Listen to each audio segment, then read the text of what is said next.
Today, the local woman accused of running a multi-state brothel, which catered to the rich and powerful, appeared before a judge to admit her guilt. NBC 10's John Maroney live in Boston for us outside federal court with this story. John?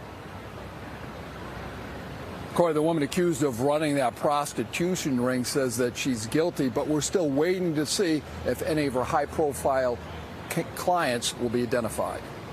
What you have is not just a case that's limited to Cambridge. What you have is a case that actually is national in scope. Money for sex. Federal authorities say it happened in apartments in Cambridge, Watertown, and Virginia. 3 people are charged, but 42-year-old Han Lee is considered the mastermind.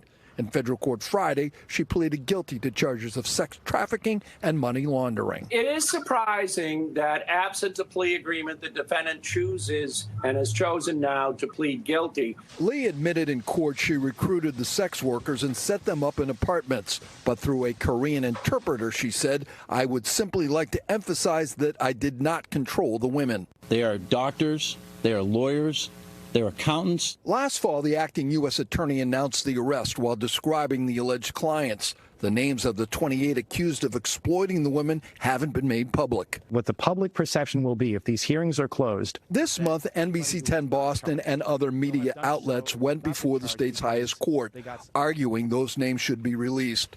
Attorneys for the John Does say they should remain under wraps until a clerk magistrate decides they should be charged. We name the sex workers, we charge them publicly.